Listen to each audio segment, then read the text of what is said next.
اللهم صل على سيدنا محمد وعلى آله وصحبه أجمعين. صباح الفل، صباح الياسمين، صباحكم هادي ونادي يا رب. ازيكم عاملين ايه؟ يا رب تكونوا بخير وصحة وسعادة وأحسن حال ان شاء الله. النهارده هنعمل روتين كامل في المطبخ، يعني هنحضر مع بعض الغداء وكمان هنغسل المواعين وفي حاجات كتير هنخلصها في المطبخ وكمان هنطبق الغسيل.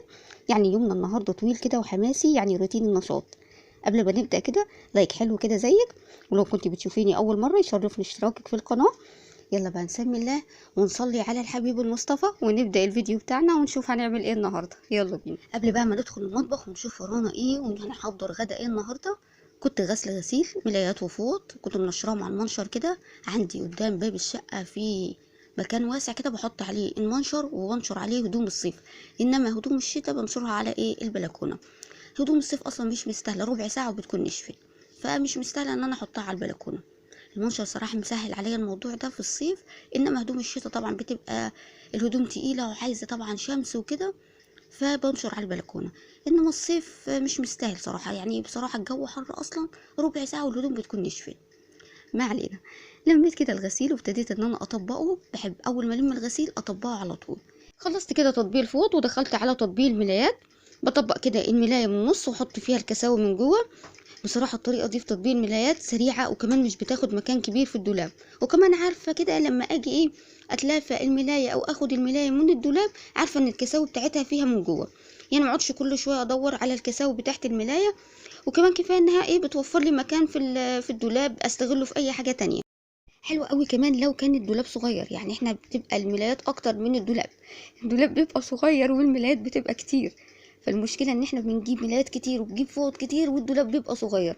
فكروا كده يا بنات قبل ما تشتروا الملايات الكتير دي والفوط الكتير والحاجات الكتير اللي احنا مش بنستعملها اصلا، والله العظيم في حاجات الواحد مش بيستعملها اصلا، ان انتي مش هتلقي مكان، الدولاب بيبقى صغير جدا، وكمان الحاجة كتير قوي بتحطي فوق الدولاب والدولاب من جوه. طب ليه؟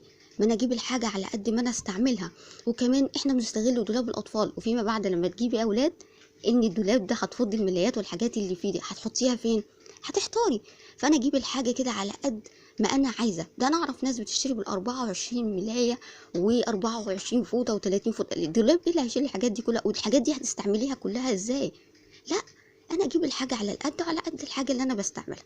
ما علينا. خلصت كده، كان عندي مواعين في الحوض كوبايات كده مكان الفطار ومكان بالليل اللي شرب حاجه وكده. نيجي بنات نبتدي بقى في تجهيز الغدا. كنت مطلعه طبق بانيه غسلته طبعا كويس مره واثنين وثلاثه وحطيته في محلول نقع. محلول النقع عباره عن ايه؟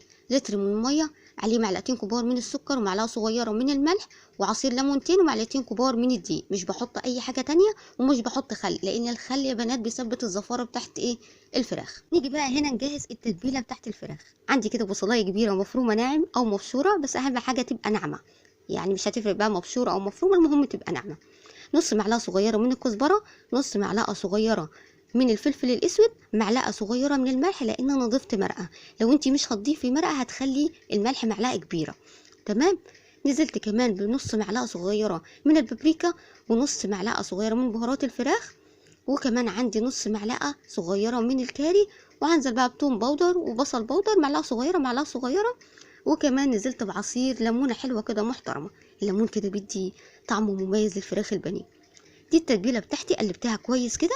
كنت غسلت طبعا الفراخ من محلول النقع، يعني بغسله مره تانية من محلول النقع وبعد كده بصفيه كويس، وبعد كده بحطه في التتبيله واسيبه كده لمده ساعه ساعتين في التتبيله. القمر دي بياخد من طعم التتبيله، بيبقى زي السكر. قلبته كده كويس، وبعد ما خليته كده لمده ساعتين في التلاجة طلعت الفراخ من التتبيله. ليه كده طريقه في البانيه غير الطريقه المعتاده اللي احنا بنعملها. بعد ما طلعت الفراخ من التتبيله هنزل ببضايه وهنزل عليها بمعلقه صغيره من الملح ورشه من الفلفل الاسود. تمام كده. بعد كده هنزل بحوالي 3 4 معالق من الدقيق، كله كده على بعضه.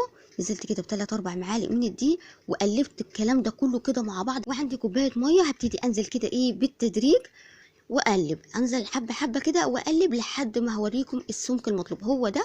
مش عايزه اتقل اكتر من كده ولا اخفف اكتر من كده. وهبتدي انزل بالفراخ مره تانية في الخليط اللي انا عملته، تقليبه حلوه كده، وهسيبه على جنب. مش هخليه طبعا ساعتين ولا حاجه، لا هسيبه كده على جنب لحد ما اجهز ايه البقسماط. اخد قطعة كده من البانيه وانزل في البقسماط. اهم حاجة كده احنا وبنتبل البانيه في البقسماط ندوس عليه دوسة جامدة، بحيث ان ايه البقسماط يمسك كويس كده ايه مع الفراخ عشان ما يفكش معايا في الزيت. تمام. بعد ما خلصت كده الكمية كلها هحطه في الفريزر لمدة ساعة عشان يتشمع معايا، عشان لما اجي اقليه الكفر ما يوقعش معايا في الزيت. الطريقة دي منجزة جدا، يعني مش هطلع البانيه احط في دقيق وبعد كده بيض وبقسماط، لا الطريقة دي سهلة جدا ومنجزة. بعد ما خلصت كده حطيته في الفريزر، لميت بقى الاطباق كلها بتاعت الفراخ. اول باول كده اغسلي حاجه الفراخ، لان الفراخ طبعا انت عارفاه لازم يتغسل الحاجه بتاعته اول باول، ما تخليهاش في الحوض. لازم تعقمي كمان الحوض على طول بعد الفراخ او غسيل الفراخ.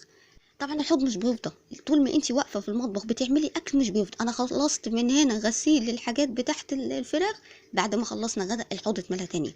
الحوض مش بيفضى طول ما انت واقفه بتعملي اكل في المطبخ، مش بيفضى. فعشان كده خلصي اول باول، يعني تحطي الاكل على البوتاجاز والحوض فيه مواعين تروحي تغسليها، عشان في الاخر ما يتكومش ويبقى ايه متعب، ويبقى غسيل المواعين كتير. بعد ما خلصت غسيل المواعين عقمت طبعا بالخل مكان الفراخ، لازم الحوض يتعقم.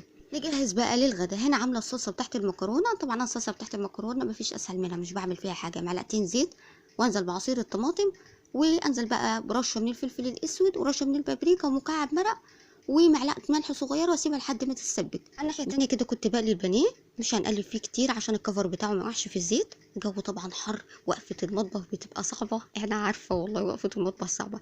استغفري كتير وصلي على النبي كتير وكل حاجه بتهون.